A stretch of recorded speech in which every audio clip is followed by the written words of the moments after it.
the all that we are doing, all that we are doing philosophically is ultimately about the liberation, the unification and development of Africa. And for politics is very central. And politics, as we know, is an instrument of ideology. Thank you. So let's move on then. Let's go to the book. Um, let's go to the book. So if I pick up the point about accountability, which Brother Mafafa mentioned, then I can ask a question. If the principle of sufficient reason says that everything has an explanation why it is what it is, then you all agree with me that the Africa of today, there's a reason why it is what it is. And if something has an explanation, it means we can account for it, can't we? And therefore, the question then arises, how do we account for the politics on our continent? What is the explanation for the current state of Africa? There has to be sufficient reason why it is what it is. And if we can explain, with meaning that we can account for the state of the continent, then that means that we will understand why it is what it is.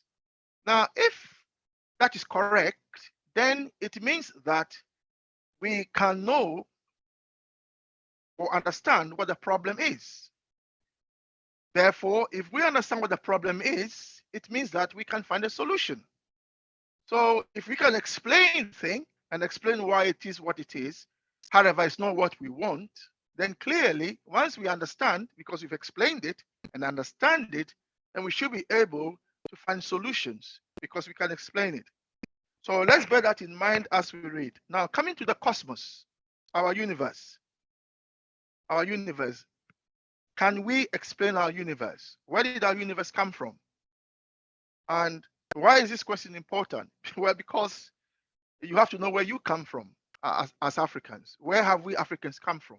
How do we explain ourselves? Not necessarily in terms of a spiritual explanation, although that is possible, or in terms of a materialist explanation, although that is possible. But even in terms of both, from a spiritual, scientific point of view, if you like, what is it? How do we explain ourselves, who we are, what we are, and why are we where we are? So that is why the question of the cosmic raw material is very important. How do we explain the universe? What is it? What is it that was used to make the universe? Did the universe make itself? For example, we know the sun shines and the sun gives us sunlight. So the sunlight from the sun, is it the sun itself giving us the sunlight, or is somebody behind the sun telling the sun what to do? Yeah, does the sun itself, the sun as a sun, S-U-N, does it have the power to radiate energy as an entity in itself, or is somebody telling the sun what to do? So if you believe that the sun is being controlled by someone, then you are saying that there is something behind the sun. And if there's something behind the sun, then what is it? And if you are saying that the sun itself has the power to give us sunlight, then you are taking the position that whatever power there is to make the sun shine, it is within the sun itself. Now, the former is what you would call an idealist position, and the latter you would call a materialist position. So, the cosmic raw material. So we have read up to where we are on the page. I'm going to go back to the page now. So we looked at this in sum, what there is, and the claim of acceptance, the principle of sufficient reason, which is that we can't explain the cosmic raw material with respect to the origin of the universe itself. So if you ask the question, well, where does the universe come from? It's hard to explain because whatever explanation you give, you find that then asks, well, what about the thing you said created the the earth or the cosmos, who created or what created that thing. Whatever answer you give, then well, what created that thing, and then it goes on and on and on. So the principle of sufficient reason we have discovered only applies to what is inside the universe or the cosmos, not what is outside it. The question is, does the universe have an outside? If the universe is a universe and the whole universe, that means there's no outside. You cannot go outside the universe because it's a universe. Does that make sense? It's the whole thing, the totality. If it is a totality, then there's nothing outside the totality. So this has implications for those of us who believe in the spiritual. And so let's look at that in the next paragraph. So let's read the next paragraph. I believe Brother Fuqua is going to delve into this for us on Saturday as a bit. I don't know how far he would go, but yes, he's read something to share with us. So we're going to read, and in our class, we take turns to read, and quite a few of us, so I can call anyone to read. Let me start with Brother Ramalan. Brother Kwame? Yes. Brother Kwame? I can hear you. Just for information, I had shared this text via WhatsApp text. So if somebody cannot be able to see the book, the text for invitation to this class, I've shared this reading. So somebody can be able just to read via their text in the invitation message. It has all these readings. So you can be able to also follow up from that side if you cannot be able to see the screen. So, all right, sir. I should read the paragraph. Yes, please. The only condition, Brother Ramalan, is that you read slowly for us. Don't rush. Don't run fast. All right. All right. Thank you. However, it is worthy of note how this second question of philosophy in its first aspect stand vis-a-vis theological belief.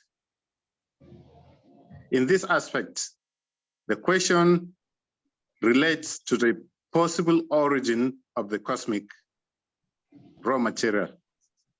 It relates, if you like, to its possible excuse from raw material.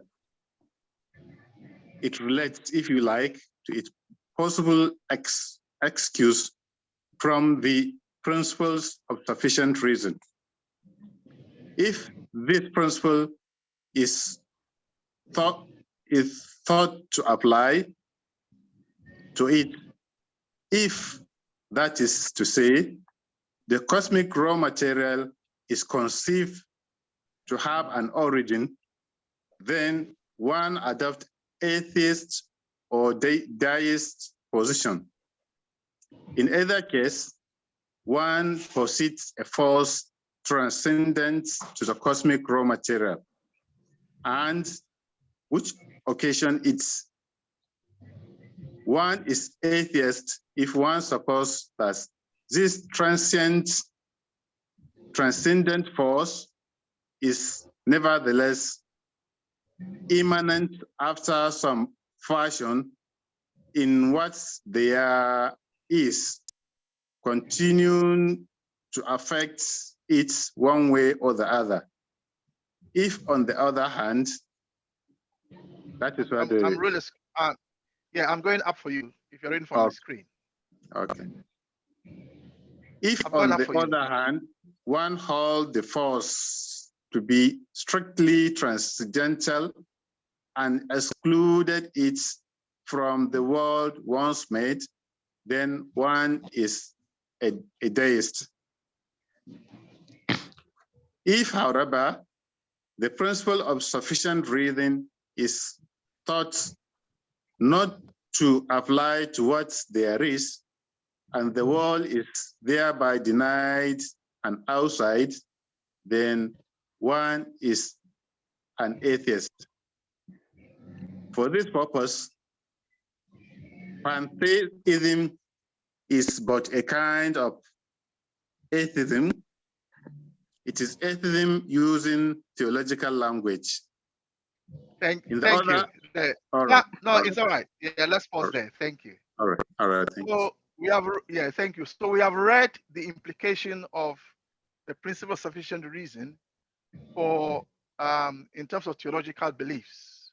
So now we open the floor for the views, for our views on what we think we have heard. For those of you who have joined us for the first time, let me just remind us that in our class, we take it in turns to share our thinking.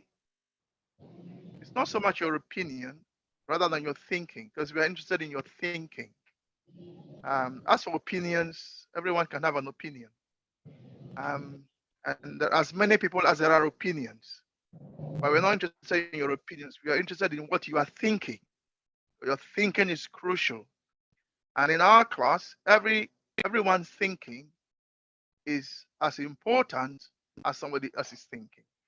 So we value everyone's thinking, and we like to hear from everyone. This is a safe space to share your thinking.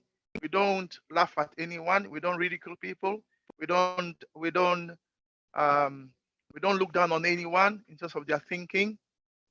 We share and we listen and we contribute. So feel at ease, feel at home, and share your thinking, no matter what it is. You don't have to agree with what we've read. If you have a different view, you can mention it, and we will listen to you. Yeah. The only thing I would say is that there are some things where your thinking might be wrong. So, for instance, if I asked you what is 2 plus 2, and then you say 10, that may be your thinking, but your thinking is wrong. Even if you say it's your opinion, that is still wrong. So we're not saying that every thinking is correct, but what we are saying is that we have to listen to everyone's thinking. Everyone's thinking is important. And the way we correct thinking is when we share. So that's what this class is for. This class is about sharing the philosophy and ideology that went into the struggle for independence and the overthrow of colonialism on the African continent, the beginning of the development of Africa under our first set of leaders after colonial rule, the beginnings of the unification of Africa, which resulted in the OAU, which is now the African Union, but we're not there yet. And many people have forgotten the philosophy and the ideology that enabled us to get to where we got to before the imperialists came in and started overthrowing our government, precisely because they had the right philosophy. So people have forgotten. So this class is an attempt to popularize this philosophy and ideology. It's an attempt to make it known, to let people know that there is something that we need if we are going to face imperialism and neo-colonialism. Neo-colonialism and imperialism are formidable. They are formidable enemies. If you liken imperialism and neo-colonialism to a mosquito, it's like saying that mosquitoes, we have tried and tried, we haven't been able to kill them. And philosophically, you cannot kill negative forces. You cannot kill them. They will always be there. They are like mosquitoes. They will always want to bite you because that's how they survive. But what you have to do is to protect yourself with mosquito nets and so on. Mosquito nets or sprays, mosquito sprays or whatever. Yeah, or a fire. You light a fire, a bonfire, and sit near the fire, and mosquitoes won't bite you. So there are ways in which you can diminish the forces of imperialism and neo-colonialism. But as long as human beings are what they are, you can't completely get rid of it. You can make it negligible, but you can't completely get rid of it. So what this class is saying is that there is a philosophy and an ideology that we need to arm ourselves, because if you are not properly armed intellectually, conceptually, spiritually, you'll be defeated. You'll be defeated before you even start the war. You will be defeated. And if you're going to be defeated, if you don't want to be defeated, then you have to have the right armor, the right shield, if you like, that can prevent the arrows from hitting you or the bullets from hitting The you. right And tools. this You need the right philosophy, tools. the right tools. So this philosophy and ideology is the most powerful tool that we can have. With it, the enemy can only kill you, but they cannot kill it because it's so powerful. So we've read it. So let's now hear what everyone has to say about what we have read. The cosmic raw material, the fact that it has no, it does not subject itself to the principle of sufficient reason and its implications for theological beliefs. Now, as far as pantheism is concerned, Brother Fokua will dwell on that on Saturday. He has a presentation on that, so he will dwell on that on Saturday. But if anyone wants to talk about it, that's fine. It's in the reading. Okay, so let's start with, I know Brother Ramala read for us, but let's give him some time to digest what he read himself. So I'll come back to you, Brother Ramala, later. Let me start with Brother Michael, please. The thing is, they're talking about the Oh, force. sorry, Brother Michael has a sore throat, so please forgive him. That's his right, voice. yes. So what we're talking about is this force which comes from the cosmic raw material. So it's a force, and we're saying that this force is within the cosmic raw material, or it's outside of the cosmic raw material. So if we're saying that, that this force is excluded from the cosmic raw material, it's outside of it, you're a deist. And he says, if, however, the principle of physics, then what they're saying is if you're an atheist, this force it is sorry.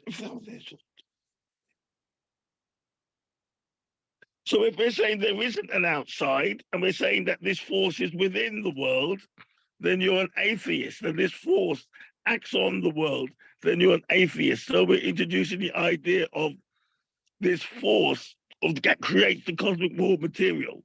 It's either of this world or outside of the world, and then we're leading on to a religious argument. And that's my understanding.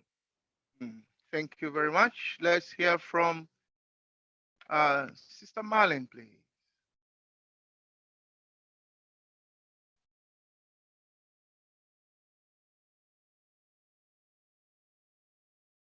Can you come back to me? That's certainly, Marlene. Let's go to Brother Coco, please.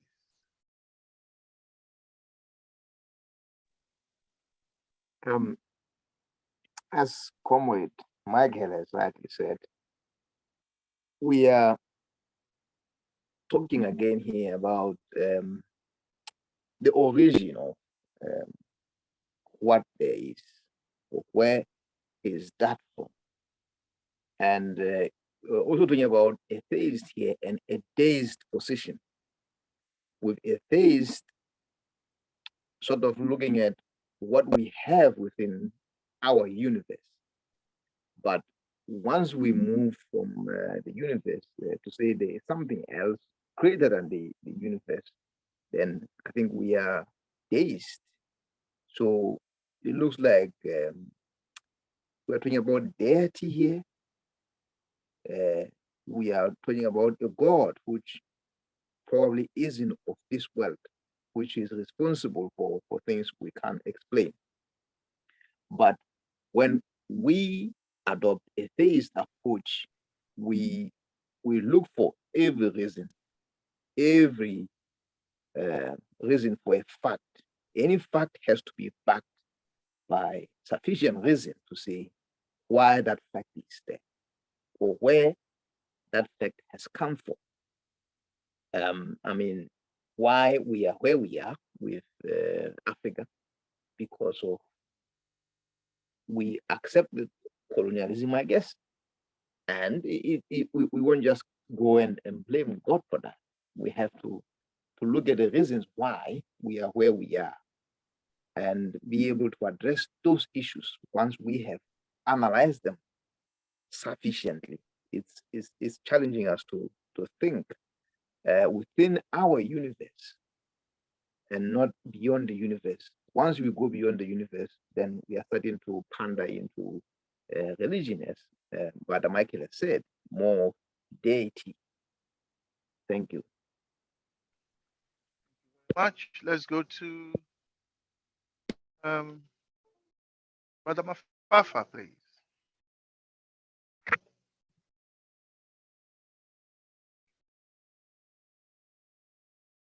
Eh, yes, leadership. I think I will try to give my thinking on this paragraph. I think I don't know, but it's my thinking. I think when you read this paragraph, it raises some questions which I can say, according to my understanding, is that even if you want to define the universe itself, yes, if you read the paragraph, it says that it is worthy of note how this second question of philosophy in its first aspect stand vice versa the theological beliefs. If I believe that somehow it uses some of the understanding of the theological beliefs in defining it, and somehow it questions some of these religious beliefs on defining the universe. Because if I think it also raises the question that to say how our intelligence as human being is centered to define the universe. Because for us, at the point where we are, I think it also says that we can define everything that is exists within the universe. But then when you want to define, as you raise another question, leadership, to say that when you define, they say, yes, we can define what exists in the universe. Then where did the universe come from? That is where the contradictions come from. Because according to my understanding, yes, as we live, we can define the matter and everything that exists within the universe. I think that is where also it raises the some contradictions. And also when you read going down in the in those definition, when it says that, it means if I don't know which is that question. It's this paragraph. It says, if this principle is told to apply to it, if that is to say the cosmic raw material is conceived to have an origin, then one adopts a disc or a dense position. I think also I just picked those two words to say that it also emphasized to say it's whether you move in the religious way, beliefs of the God and everything that is part, or you take the position to or you take the position of the belief of the existence of a supreme being who does not intervene in the universe. I think also you have to move to this with this thought, or you have to move on the other thought, in order to try to define the creation of the universe. I think that's my thinking I can share for now. Thank you. Thank you very much. Thank you all so far. Let's go to Brother Idumi, please.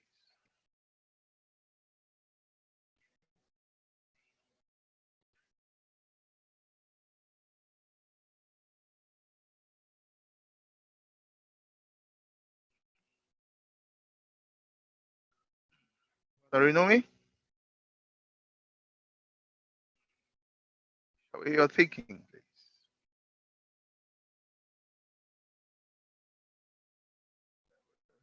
ready. So let's go to Hello?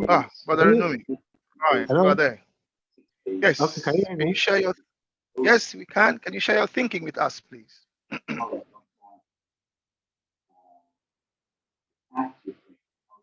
Yeah, okay. I'm just trying to, I just came in, I just came on common line. I've not really listened to what you're saying. Oh, You okay. mean on the issue of sufficient reasoning? Yeah, I can come back to you.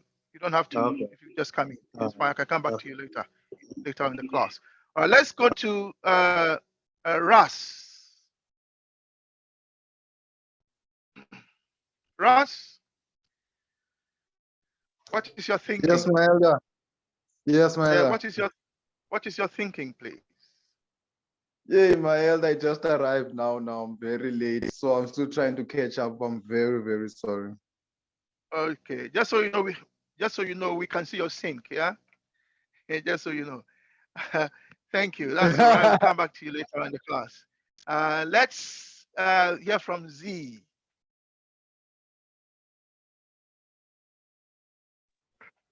Yes, Senior Man. Actually, this is my first time of joining this program. Actually, um, Yes. I So just so you know, since it's the first time, we are a philosophy and ideological class. We are looking into the philosophy and ideology of Pan-Africanism, which is called consensusism. That was written by Osagyefo Dr. Kwame Nkrumah. The distillation of the philosophy and ideology that he used to fight for colonial freedom.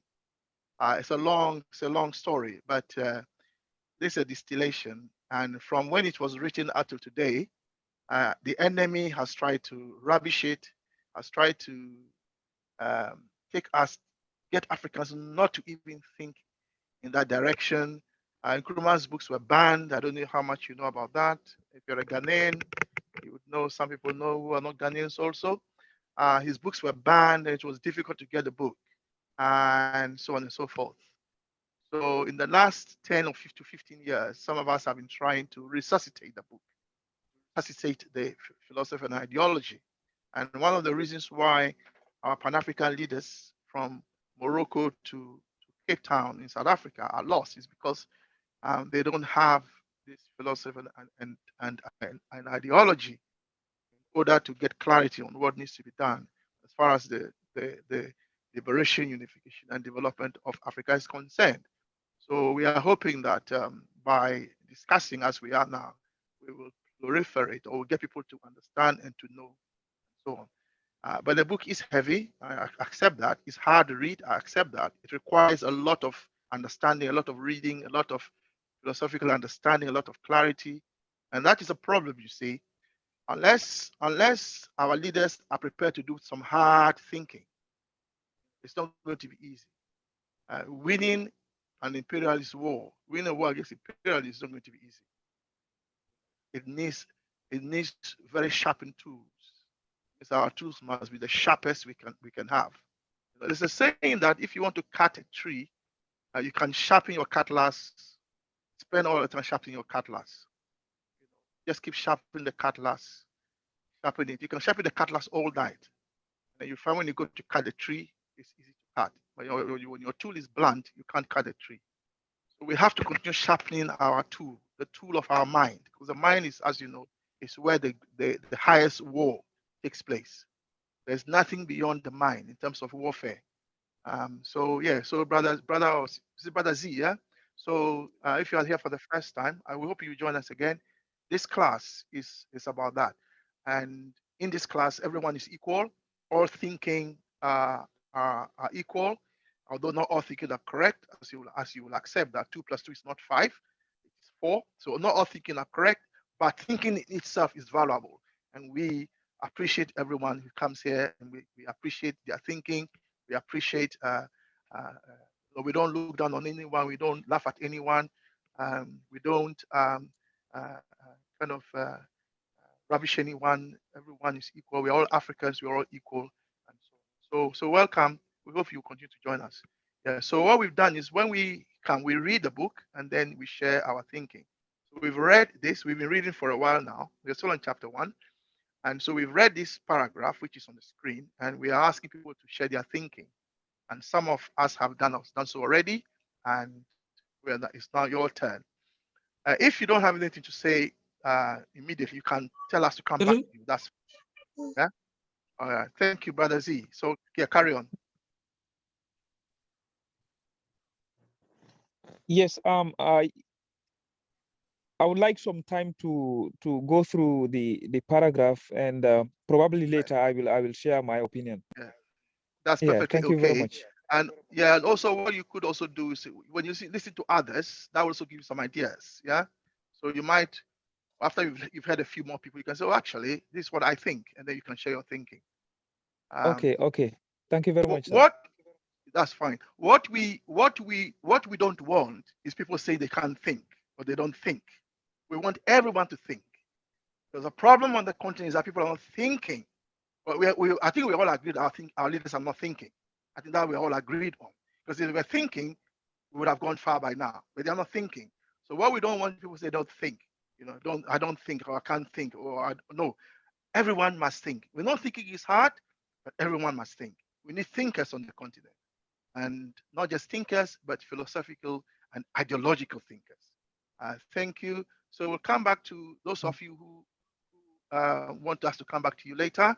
So let's go to, let me come back to Brother Ramalan now, because he's read and he's heard others. Ramalan, what do you think, having read yourself and listened to others? All right, thank you very much. What I think this paragraph is talking about is that there are two sides of the coin. Do you believe that it is God that put us in the situation we are right now, or we just found ourselves where we are, not because God has destined us to be where we are? Now, whatever you believe, if it is either God that put us in this situation, or we just find ourselves where we are, whatever it is, the paragraph or the book is trying, or this paragraph is trying to tell us that whatever happens, it has a reason, and if it has a reason, then there has to be a way out of it. That is, we have to now reason how it happens and how we can get ourselves out of the mess we find ourselves. I think that's what the paragraph is trying to let us understand. Thank you. Yeah, no, thank you very much. And what you have done is you have drawn, you've kind of pointed us to chapter 3, yes, which is titled Ideology and Philosophy, which is what do we do? So if God is responsible for our situation, what should we do? We ourselves are responsible. What do we do? If nothing is responsible, if it's not God, it's not ourselves, from power, we don't know, then what do we do? So thank you very much for pointing us to chapter 3. We'll come to chapter 3 later on in the year. So they will not take 10 years. Right. Okay, let's now hear from Brother Pigeon, please. Thank you. Thank you. Allow me share my thinking as well. Before you share your thinking, I notice you don't. Oh no, that is for Saturdays that you have your readings, don't you? You have these paragraphs you read for us. Yeah, that's on Saturdays. All right. So my apologies. Carry on. Yeah. So in the first aspect of this paragraph, it says that, however, it is worth of note how this second question of the philosophy in its first aspect stands vis-a-vis the theological beliefs. The second question of this philosophy we've been tackling before, to my understanding or my thinking, is the question of what there is. Because all along we've been trying to tackle two questions: what there is, and what there is. And all along we have agreed that, or we've come across that You mean we what have read? there is that either the cosmic raw material is made up. Yes, what you've read is that the cosmic raw material is made up of of course, what they call the other aspect was water or spirits, according to Barclay and Thales. And therefore, when it says that it stands vis-a-vis theological beliefs, the first aspect, which I believe to my understanding, the first aspect is water, that the cosmic raw material, the cosmic is made up of water. And the theological belief to my side, my thinking is either it's made up of spirits. Now it says that in this aspect, the question relates to the possible origin of the cosmic raw materials. Of course, as they said, to my thinking, is that it is either originating from water or from spirit. If this principle is thought to apply to it, that is to say, the cosmic raw material is conceived to have an origin, which is either water or spirit, to my thinking, then one adapts a theist or deist position. So I don't know, the theist position is he who believes that cosmic raw material is made up of water, and the deist position is one who believes that the cosmic raw material is made up of spirit. I will need Okay. clarification. Yes. I'm done with this. Yes. Okay. So let me clarify that. Yeah, it doesn't matter whether you take the position of Barclay. So those of you who have just joined us, Barclay was an English priest that said that the universe is made up of spirits and their ideas. And Thales, who was a Greek philosopher, said that the universe is made up of water. By water, he meant matter. So those are the two contrasting positions, or the two, if you like, opposite poles of the answer. If you ask a question, what is our universe or what is our cosmos made of? One answer is it's made up of matter, and Thales gave the example of water, or it's made up of spirit and their ideas. So those who say it is matter, like Thales, are called materialists, not materialists in the sense that we use it like we say somebody is too materialistic. Not in that sense, but in the philosophical sense. Therefore, it's called philosophical materialism. And then those who believe that, those who accept the Barclay's position, that the universe is made up of spirits and their ideas, those are what we call idealists. Now, these are the only two philosophies there are on this planet.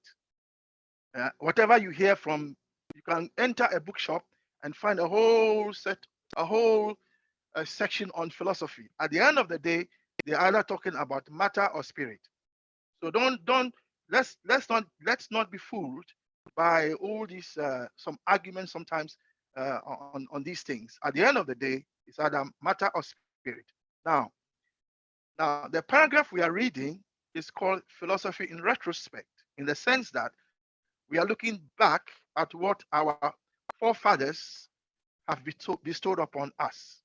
Now, let's remember that philosophy, which is a love of so philo is love and Sophia is teachings.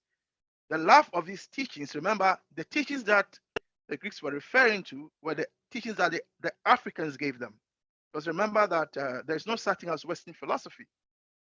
Philosophy, in terms of the teachings, geometry, everything, remember that they came from us Africans. It is in Africa that everybody came to learn and to study. So the Greeks came to Africa.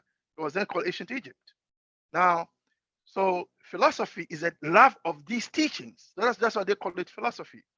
Anyway, now, so this chapter is looking at philosophy in retrospect. So what he's telling us is that philosophical thinking or ideological thinking is not new to us. It is our parents and our great-grandparents and our forefathers that created it. And so that's why we're looking at philosophy in retrospect, to see what has been bestowed, what is the legacy for us. So if we look at the legacy, then we can ask ourselves, okay, then what do we do going forward? And as I said, Brother Ramalan, in his response, has pointed us to chapter 3 already. Now, what Brother Pigeon is asking is, do these three positions, that is, the philosophy vis-a-vis theological beliefs, do they apply? Are the positions, can they be interpreted as a a materialist position or an idealist position? And the answer is yes and no. And this is it. Now, let's all note that there are three positions, not two. There are three positions in terms of the philosophy. The first one is this: the cosmic raw material can be internal to the cosmos itself, which means that the universe as we know it is if you like, it's a growth. It grew out of something that may have been smaller, and it just grew and grew and grew. Whether it grew or moved or whatever, at the end of the day, what it's saying is that the universe that you see it, whatever caused it is part of it. Yeah, that's the first position. And now in terms of religion, theological belief, that is what we call a deist position. And in the Christian, in the Bible, they say, well, it's the kingdom of God is, when they say the kingdom of God is within you, that is what they mean. It's a deist position to say that whatever this cosmic raw material is inside you. Yeah. So that's a deist position. The second position is what you call the theist position. And the theist position says that the cosmic raw material is not part of our cosmos. It is outside it. Yeah. So in terms of theological belief, it's like saying that God created the universe, but God is not inside the universe. The first position is saying that God created the universe, but God has not left. He's inside it. So when you look around you, you are seeing God. So there's a saying in Ghana that says, "U kasachre nyamia, u kasachre inframa, u kasachre nyame." It means that when you are speaking to the wind, you are speaking to God.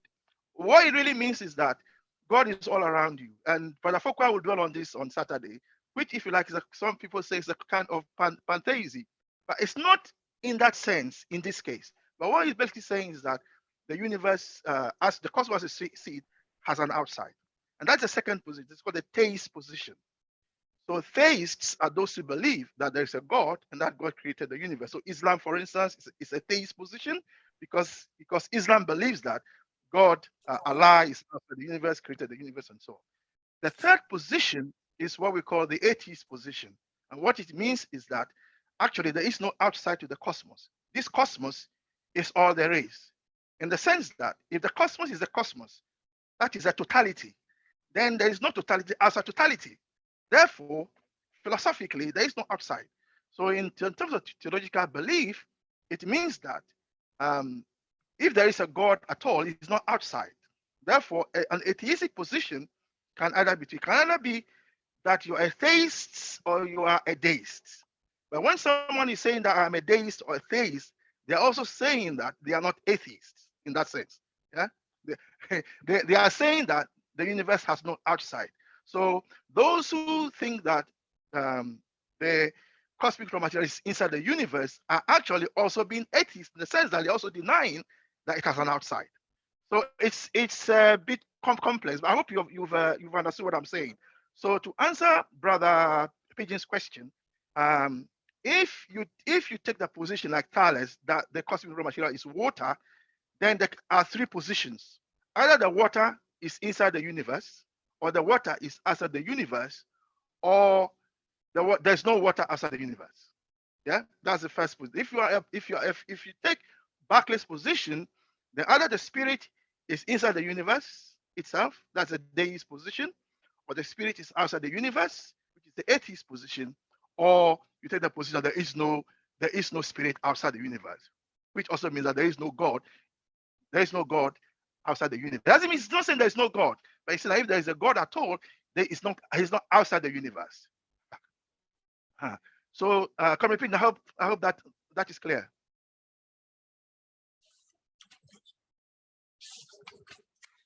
Yes, that's clear, brother. Yes, I can hear. That's clear. So, do you want to continue with your contribution, or do you want to stop? I don't think so, because I don't think so, because you've already explained those three stands: the deist, the atheist, and the pantheism, which is actually part of the text. So I don't think there's any need further to contribute on that. Oh, okay, let's hear Brother Fokwa, I believe, is here as well. Yeah. Am I correct? Yeah, I think so. Yes, I'm here. I'm here. Yeah, Brother Fokwa is here. Yes. Brother Fokwa, what is your thinking? I know you're going to speak a lot on this on Saturday, so you can just make it brief for us here and then build it up on Saturday for us. Yeah. No, but just reflecting on the whole entire deist concept, you see, my confusion with it is always the idea that whether it's deism or it's even pantheism, or we're looking at atheism or any of the theisms, it always creates this conflict that we have to perceive what is the source of reality, the source of existence in some type of a personified form. I always have that conflict. When we refer to God, we're always referring, from the context of our Judeo-Christian background. Whenever someone says God, you imagine some man in the sky somewhere with maybe a long beard and long hair. They always talk of the Ancient of Days. You see, some very old man. And I'm questioning why we have to apply that type of anthropomorphic iconography to this idea of God, because when you start talking about deism, that's what it tries to envision in your mind, that some being outside of the universe essentially created it, and then by the deist concept, it stays transcendent from its creation and does not operate in the context of it. When you want to talk of atheism, there's just total denial of this personified being existing. And then pantheism tries to somehow balance the two by identifying that symbolism of God, the source, with perhaps being nature. They say things like pantheism is the belief that everything is everything. If we want to even go specifically by the text, Nkrumah is saying that pantheism is a kind of atheism, that it is how do you say that? Atheism is the principle of sufficient reason, and it does not apply to what there is. There's no reason for reality, that the world is no outside. And the deist position of any proposed cause to the basic raw material can only arise from a strictly transcendental force. You see, something outside of the universe acting on it. Then I was looking for a pantheism where it says it's a kind of atheism, that it is atheism using theological language. But if in theology we're trying now to personify the source, we can reverse that maybe in a syllogism and say that theology is actually atheism using pantheistic language, you see, because when I interpret the God concept, I liken it to, like I say, a source of the universe, a source of nature. Essentially, we're talking about what is created reality, nature itself. So, but by proxy, then it would seem that we're confusing our existence in nature with something that we want to believe has created it from outside. And if we want to properly configure this belief using the right symbolism for what the word God means, I think pantheism, it somehow, it makes more sense to it. It makes more sense to reason that you could identify what is the source of creation with the creation itself. You see, I don't know if that makes sense. If someone can follow my train of thought with this. Yes, yeah, brother. So you are delving into the text philosophically and also theologically. So calm down on your thinking. So what are you thinking? So what is your final thinking? My final thing is that I don't understand why Nkrumah scrutinizes pantheism, because I look at it. It's a kind of one, but that's just one sentence in a whole paragraph. Yes, exactly, because in a way you can use it to link the other two. You see, because like you're saying, looking at the concept of what he's bringing out in a philosophical context, you see, when he says pantheism is a kind of atheism, though it's just a sentence, he doesn't elaborate on it. If we add more theological understanding to the idea of pantheism, we would define pantheism as the belief or a system in which God is identified with nature. If you actually Google it, that's the type of definition they'll give you. But I'm questioning now why that is considered now to not be an appropriate belief? Because you see, in the context that Nkrumah is presenting it, that it is a Who kind of are saying- atheism. Why is he saying that to look at nature as being symbolically God? That it's a type of atheism, are- because indirectly that's what he's saying. I hope you're not assuming that Nkrumah is saying that it's bad. No, I'm not assuming, but in the context of the Ah. sentence, when he says that pantheism is a kind of atheism, and then if you want to define pantheism according to Cambridge or Oxford, Yeah.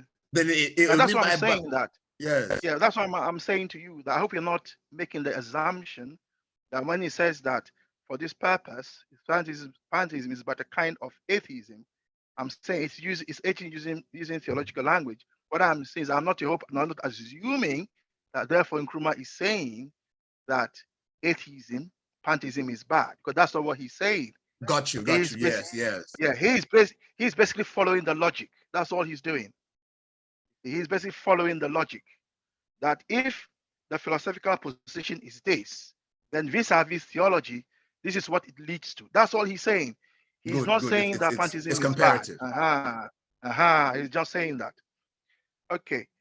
But it's important because this chapter is philosophy in retrospect.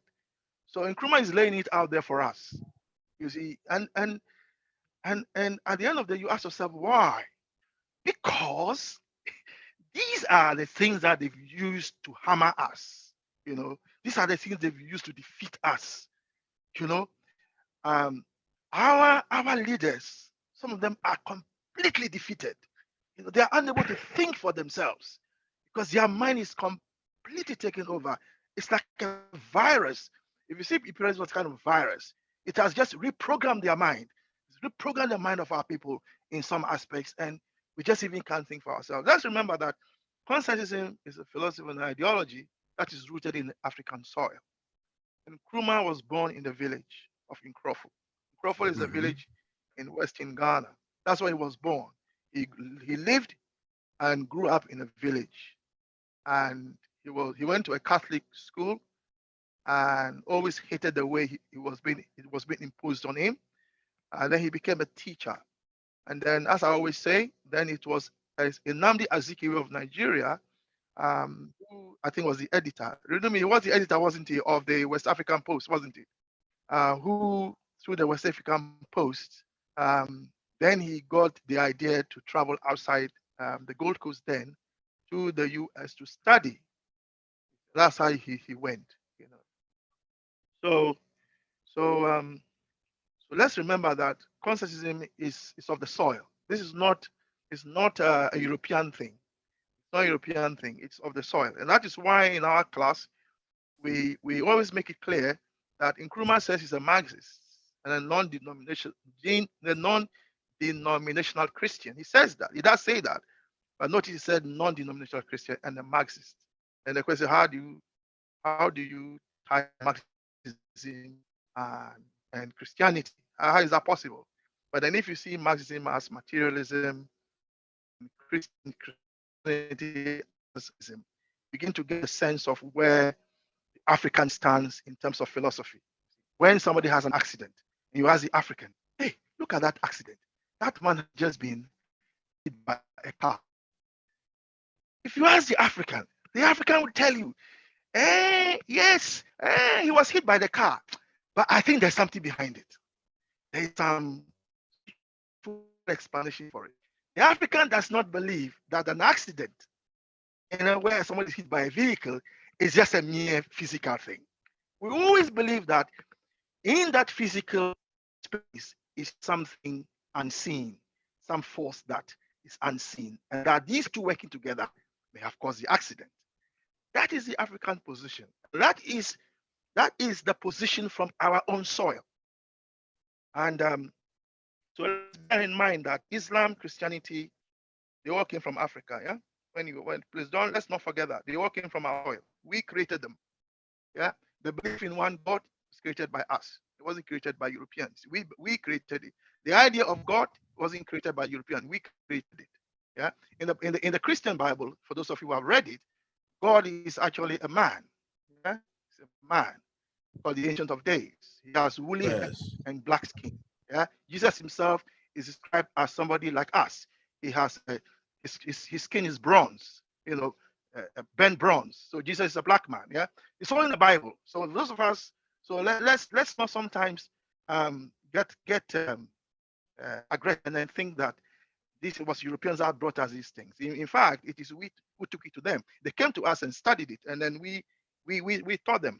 Anyway, a lot of it has been repackaged and used against us. Now, I think I'm talking too much now. The time is 8:22, and let me remind all of us that this is a consensusism class where we discuss philosophy and ideology, not just any philosophy and ideology, but the Pan-African philosophy and ideology that was used by our forefathers starting from 1901 in the US all the way to 1945 in England, and then back to the continent where the first conference was held in 1958 in Accra, where people like Robert Sobukwe of South Africa attended and took Pan-Africanism to South Africa and formed the Pan-Africanist Congress, and so on. So let's remember this is the philosophy and ideology that we are dealing with. It is feared by our enemies. They are really afraid of it because it's very, very powerful, very African, and yeah, and they are really afraid. They really fear it because it basically just destroys the version of Western philosophy that was used to colonize us. I mean, we will see later how it does it. And I believe that for all the reasons that Nkrumah was overthrown, his philosophy and ideology was one of the key reasons that he had to go, because he was just making the African mind beyond anything that they could do to it. There's no way they could have. It became untouchable, because with that mindset, you are at a space where you are just in control. You are in control of your thinking. You know where you are going and so on. And it takes treason to remove you. It takes people selling their souls, to imperialists to remove you. So this is consensusism, philosophy and ideology. That's what we are doing. We meet every Thursday, and we discuss the book. We read and we discuss. We go as fast as the class will allow. It's not a reading club. It's a class where we think about what we read. So we go as fast as the students. So that's where we are. Thank you all for coming. Let's continue. So we have read. I think we've heard from everyone. But before we move on, let's see if Brother Renumi and Brother Russ would like to say anything before we move on, because they asked me to come back to them. Brother So, Coco. yeah, Brother but Coco's Coco hand had his hand up. concerning. Yes. Thank you. I'll come to you in a moment. Brother Russ, do you feel you can say a few words now? Yes, my elder, give thanks, my elder. Just a few words, my elder, nothing much. You already said a lot, you and the other brothers here. So basically what we are dealing with on basically, I'll just say briefly, in collaboration from what we are being taught, there's another organization, it's a Black-based organization, it's called the Rastafari Mystery School. So it's based in America. So this elder is teaching us basically African spiritual knowledge. And he further explains that this spiritual science, that in fact, science itself in its highest form is spiritual science. And he goes further to name the science that it was called an etheric Ethiopian science called Nuapu. So it is this science that the Dogon people there in Mali are currently using to track even the star systems of our planet. Specifically, they are said to be tracking the Sirius A, which is in the Dog Star constellation. They say Sirius A is the star system of our predominant ancestors from where they originally came from, you see. So that's why now we're getting this issue of USA now coming up and saying that no, aliens do exist, and we're actually in possession of alien aircraft, and we have reverse engineered these aircrafts of aliens, and these are aliens that we should fear.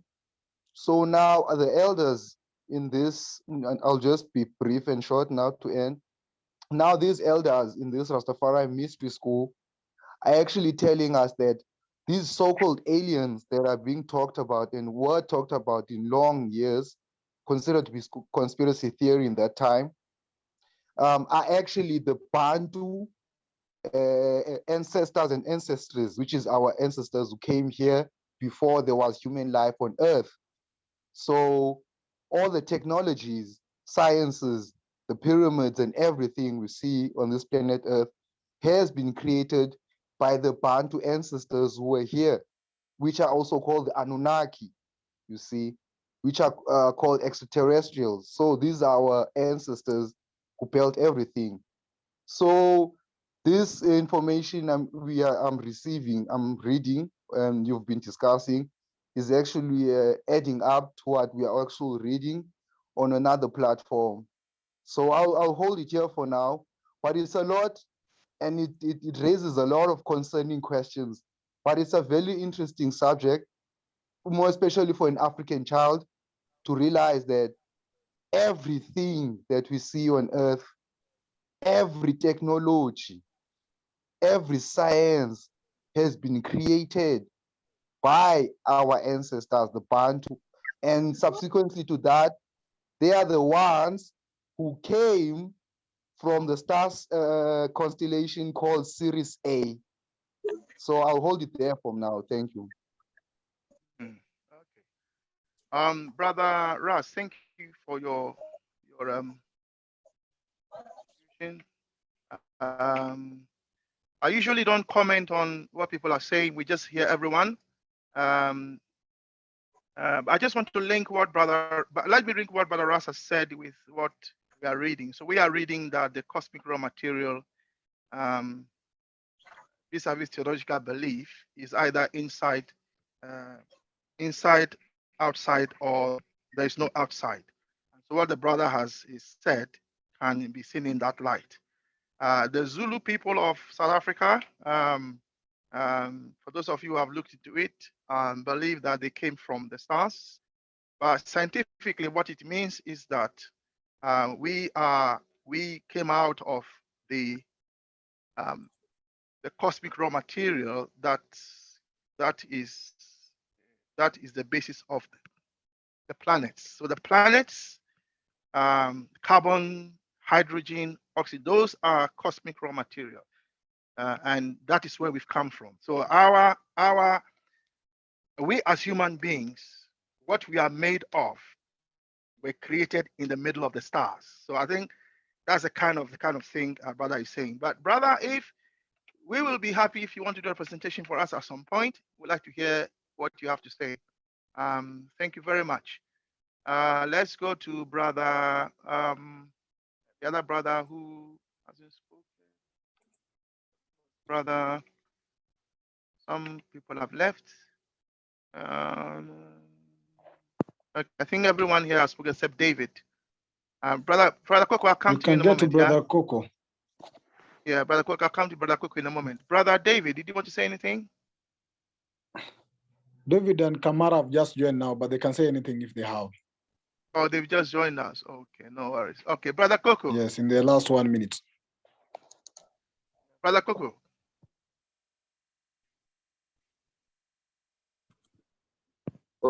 I thought your discussion was really important, especially on atheism, deism, theism. Honestly, I wish you can go over that one more time so I can understand, because I think it's crucial that we all understand that. You mean you want me to go over the three positions again? Yes, please. All right. The time is 31 minutes past 8. And so what we've been reading is that the cosmic raw material, which basically is asking, what is it that is the origin of our universe? This cosmos we live in, however big it is, wide it is, whether it has an end or no end, it's not a question. Yeah, whatever it has an end, no end, doesn't really matter. The question is, what is its origin? And those who believe that the origin is matter, like Thales, as we read earlier, are called materialists, philosophical materialists. And those who believe it is spirits and their ideas, like Berkeley, the example we read earlier, are called idealists. And I will say that these are the two main philosophical positions on our planet. And they all came from Africans, by the way. We are the origin of that. So the cosmic raw material can either be part of our cosmos or inside it, or it may have come from outside. Yeah, the cosmic raw material can either be in the universe. That means that anything you see in the world, in this cosmos, whether it is Mars or the sun or the earth or a piece of pen, a pen you are holding, all that has come from our transformations. And in our class, we call that categorical conversion. They are conversions of the original raw material. So whatever the original raw material was, they have been converted into what we see as the earth, the stars, human beings, the pen you are using to write, the food you eat. All those are just categorical conversions of the basic raw material. And this basic raw material comes from the universe itself. Yeah. In other words, whatever you see came out of that. Yeah. That's one position philosophically, that the cosmic raw material is in the universe. So the universe is part of itself, basically. The second position says that the cosmic raw material is not inside our cosmos; it's outside it. So it caused our cosmos, but it is not inside it; it is outside it and caused it. That is the second position philosophically. So the cosmic raw material is outside. The third position is that this cosmic raw material did not come from outside. There is no outside. That's the third position. So if there is no outside, then that means that you can't explain what is inside the cosmos itself, using anything that is outside it. And if you can't do that, that means that you can't explain it using something outside. Therefore, the principle of sufficient reason will not apply, because you can't explain using that principle outside. Now, it turns out that when you come to theological beliefs, now when we say theological belief, it doesn't necessarily mean belief in God. It can mean belief in natural forces or natural powers. It can mean belief in archetypes. It can mean belief in forces. Yeah, natural forces. It doesn't have to be a person. Yeah, it can be a person if you like. It doesn't have to be. And theological belief, when it turns out when it comes to theological belief, that what we are saying, what it's saying is that the force that created the universe, whether it's natural or supernatural, is inside the universe itself. Yeah?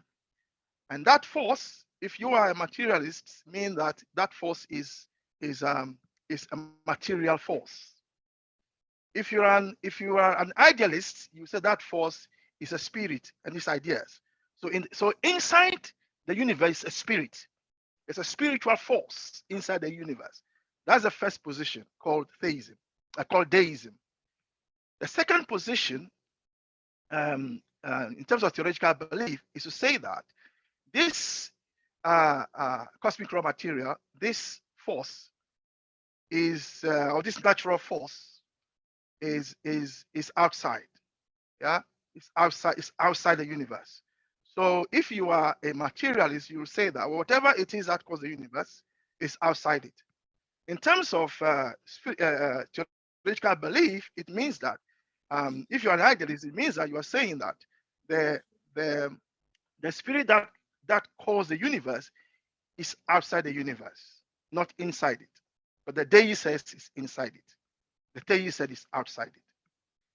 And if you are a thales, if you are a materialist, you are saying, well, the source of nature is outside nature itself. That's what you're saying, that if you take nature as we know it, its cause is outside nature. The third position is what we call the atheist position. And the atheist position it says that there is no outside, in the sense that if you say the cosmos is the universe, the word universe means one, yeah? There's only one universe. And even if you said there are many universes, there's something called a multiverse, all the multiverse can constitute one, hence it's still one, yeah? It's at the end of it, it's still one universe made up of different universes.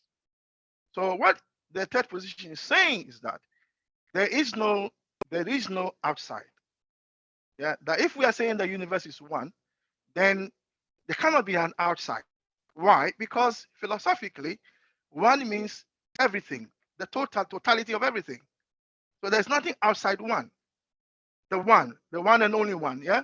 So that means that there is no outside.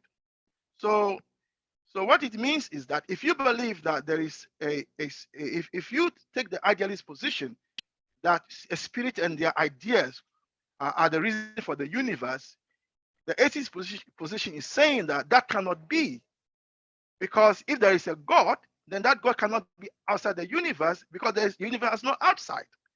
So what does that mean? It means the God must be either inside, it must be inside, or nowhere else, because there's no outside. So if there is a God, then that God is inside our universe. Yeah, it's not outside it. So that is the atheist position as far as idealism is concerned. If you take the materialist position, it's saying that the cause of the universe is not outside. If the cause of the universe is not outside, then it has to be inside.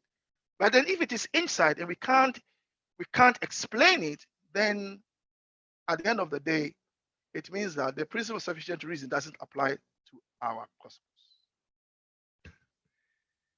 I think a few people have left us. Maybe they don't like the discussion. But I think if we provide a diagram of what atheism is, theism is, and deism is, I think it will be easier to appreciate the arguments. I will try to produce. Michael. I will produce a diagram. You can't use a diagram, because if you use a diagram, the diagram will show. So if you draw a circle and you say it's outside, then that means there's an outside. But saying there is no outside. So whatever circle you draw will not apply. That's the whole idea. If you Does that make sense? if you draw one circle and you say that the cosmic more material is the universe, then that is pantheism. You just draw one circle. Yes, but then if you're saying there is no outside, that means that circle does not apply.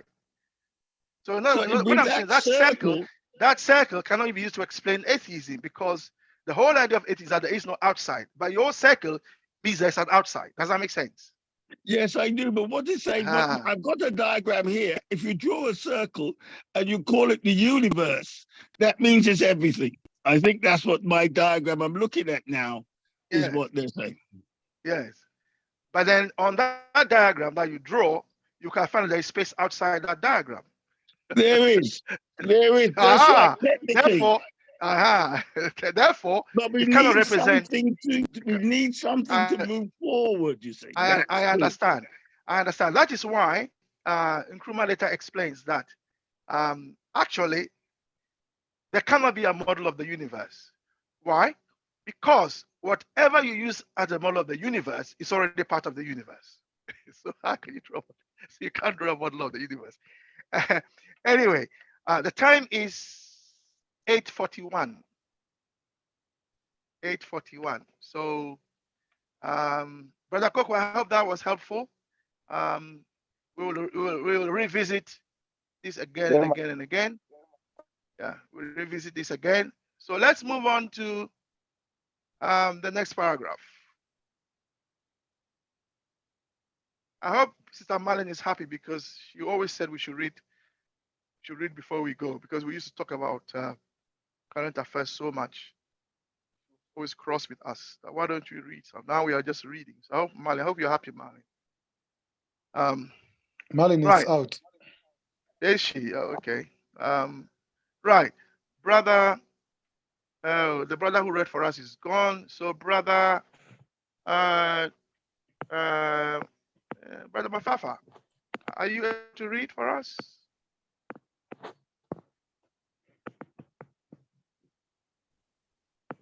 Yes, leadership. I know last week you were on the road, so you couldn't read. Yes. So yeah, read this paragraph for us, please. Yes. Before you read, what do people think? Was it too heavy? People have left us. Is that because of technology, or is it just the topic is just too heavy? Because we've had, and Michael would bear me witness, where we've had instances where people have come and have found the discussion just too heavy for them, and they've just left. I thought it's a heavy topic. Sorry, Michael, you were saying? I thought it was heavy. We've studied it before, and it's heavy then, and it's heavy now. I'm going to attempt to produce a diagram, so hopefully that will break the ice, hopefully. There we go, something for us to discuss next week. All right, thank you. Right, Brother Fafa, carry on, please.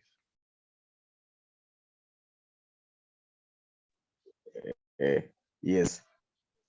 There are various ways in which this driving interest is satisfied. For example, some people say that it is impossible that nothing should exist. That the statement that nothing exists cannot be conceived as true. Open brackets. And this, by the way, is one case in which the truth of a proposition determines reality, and not vice versa, close brackets.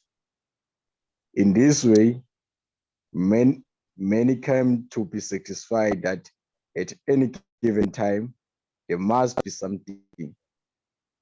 In this way, also, the desire for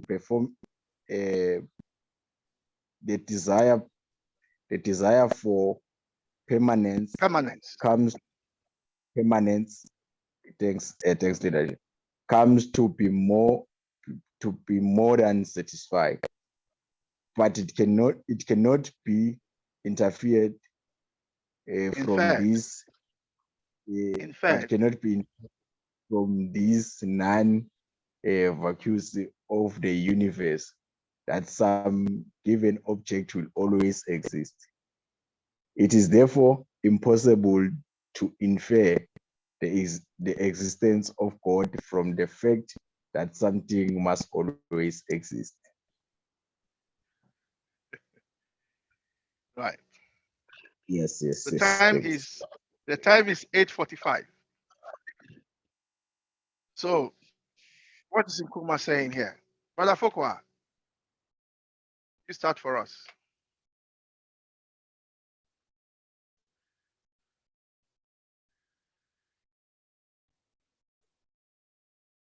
Well, for me, if you look at it, is expressing the basic law of thermodynamics, that if you look at the universe and everything is made out of energy, scientifically speaking, then energy never is destroyed. It's never created. It always changes form, which is why you have this concept of hence something cannot come from nothing. Essentially, you see that this universe that we are living in has to have some consistency in its core, essentially, that whether we try to ration it forming either from a deist perception of having some force outside of the universe acting on it to create it, or a being outside of the universe creating it, or if you take it from an atheist perspective, that even if nothing like the Big Bang preceded the existence of the universe, or even with pantheism trying to say that you have some identification between the two, that what is the cause is also at the same time what is also the reaction of it. Fundamentally, you cannot say that at one point or another you do not acknowledge that something must be there. I think that is the contrast that Nkrumah is trying to bring out. In a way, it kind of avoids us moving into some type of absurdity. That's what I'm trying to reason out. That there should be some premise for some type of cosmic material for which the universe evolves out of, which, if we accept that now, it can then give a purpose and direction for humanity, even on the face of the planet, as we're trying to evolve a philosophical perspective for ourselves as Africans, tearing apart these various theological perspectives. That's the reflection that I'm actually evolving with, that if we can tear them apart, but still see that there's a core. Yeah, thank you. Then we can evolve something for ourselves. Yeah, I realized that we jumped one paragraph. My apologies for that. We jumped one short paragraph before we moved to the paragraph that Brother Mafafa read. Brother Mafafa, there was a short paragraph before the one you read. Can you read that, please, so that we can tie them together? It's on the screen now. Or the above one. Yes, that's the one that I'm sorry, it's my fault. I scrolled down too much. Yeah, that's the paragraph before the one you read. So read that short paragraph, and then we link the two. In the other aspect of philosophy's second question, the extent of the cosmetic raw material is determined. The basic consideration is whether this raw material is finite or infinite. Here, the driving interest is that the world should be permanent. Okay. Yeah. So this paragraph is what was picked up in the next paragraph, where Brother Mafafa read that when he started reading that there are various ways in which this driving interest is satisfied. Now let's remind ourselves what the second question was. The second question was, if we know what the cosmic raw material is, then was there enough to create the cosmos? In other words, the question of shortage. Was there shortage or was there enough? That was the second question. And so in that paragraph is dealing with it. So sorry we skipped it. The time is 8:50. So let's pause there for today, and pick the class up from that paragraph. Yeah, thank you very much. We've got 10 minutes left. So what I'd like us to do before we go is to think, how do you think we can apply what we've read so far in terms of our ideological goals? What is the implication of what we are reading for African liberation, unity, and unification development? What do you think? Because we're not reading this for reading's sake. We are reading it for a philosophical and ideological purpose. Yeah, which we will discuss further on Saturday. But even though Saturday we don't discuss philosophy and ideology, but what I mean is that we shall discuss the unification of Africa on Saturday. The reason we are talk about that is because of what we are reading. There is a philosophical and ideological position that enables us to have those discussions. So what do you think? Let's start with Brother Pigeon. Brother Pigeon is interesting because, as you know, he stood for political office, or he intended to stand for political office. He has a political party, and therefore Brother Pigeon is keen that whatever he's studying, that it can be applied on the ground. So I think amongst all of us here, Brother Pigeon is the like single person that, in terms of political office, in terms of being the president of a country, has that thinking. Therefore, when we are reading these things, I think he can see it in a way that we don't. I mean, politically, I mean. Brother Pigeon, let's start with you. So all that we read, how do you see application? Okay, thank you. For today, when we are trying to read the origin of course, the cosmic raw material, it takes a lot of perception in the people, because when we talk of liberation in regards to consciousness, the liberating the mind of the people and liberating Africa, we must actually know at what extent are we liberating our mind. And that goes deeply down to whether we talk of it, the theism, the deism, or the pantheism. Is that, are we in control of what's going on in our country and in our continent?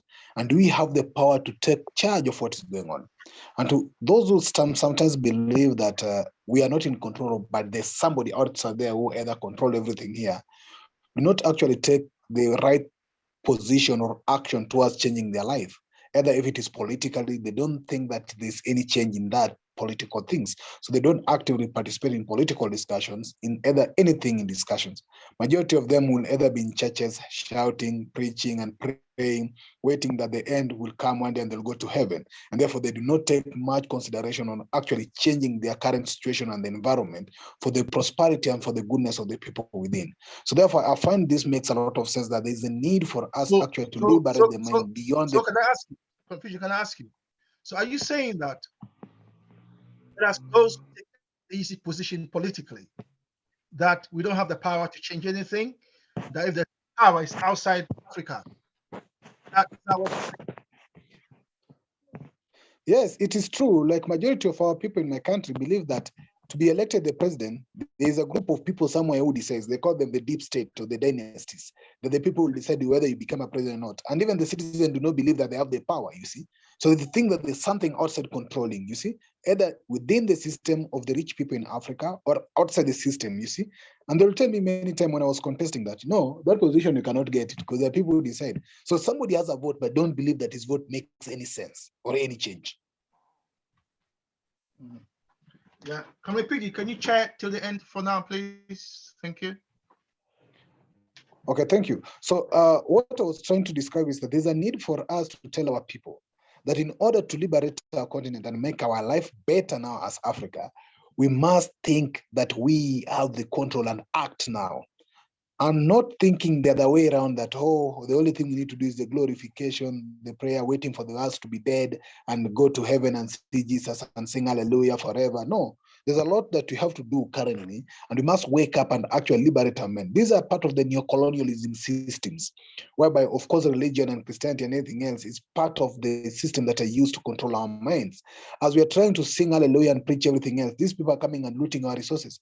Then we say that if somebody slaps the other cheek, turn the other cheek for another slap, and then you'll be blessed. It never works like that, you see. So these are things that actually need to go deep and see how we can liberate our people out of it. And they must now take action. Because somebody oppresses you and expect you to submit, as they oppress us, they expect us to submit. Until when will you submit? Because you're going to be rewarded somewhere. So it's a question that we must go deep and actually apply it. And to the origin, we must know what the world is made up of and what is the cosmic raw material in this earth. So that's what I can say. Anybody who can give us also how we can apply this class or this thinking or this reading to current context of Africa, you can say something. Anybody? Let me see, because it's a few minutes. Yes, Mafafa. Yes, Brother Bridget, and all leaders present here. I think I can also add on what you have said today, to say that as we are reading philosophical concising, it raises our awareness and our consciousness as the African people, because what happened is that colonialism came and to keep us in constant state of inferiority, because we were denied access to education, and we were denied were denied access to our history, to our identity, such that even our own culture was replaced with the European and the Western cultures. But when we read what Nkrumah is writing about here, you understand very clearly that us as African, we have the potential, and we have the capacity, but it's upon ourselves that we get such reading. And I think what we need to do as a collective is to see how we do the quality transformation, get some people to also go through such reading, so that we have a mass of our people who clearly understands what Nkrumah was writing about. Thank you. Thank you, Brother Mafafa. Oh, we have almost 2 minutes to anybody who might want also to relate this, whatever we are reading, to the current situation. Anybody? Just Yeah, unmute I'd your like mic. to say something regarding our resources. I'm so glad to see a number of African leaders in the majority of Africa is now waking up and realizing that their resources is needed desperately by the West, and they're impoverishing them by taking, or they've been giving them their resources. And the people are now standing up and saying, why are they so impoverished? Because everyone is hearing that all the resources the world need is coming out of Africa, and Africans are the poorest, especially where the resources are. And like the person that just spoke said, they were denied their history, denied anything about themselves. They were taught about kings and queens of Britain, and they could tell you more about them. So until we are able to get the consciousness of our history and what has really been done to us, Africa will not be able to rise. And thankfully, whether it's social media, whether it's the time that the world has got to change, people are waking up and saying, enough is enough. Thank you. Thank you, Sister Malin. Brother Coco, in 1 minute, just wrap up because the time is now exactly 9 p.m. 1 minute. What a challenge. First things first, God doesn't come from outside. God is within us, and God is part of this universe.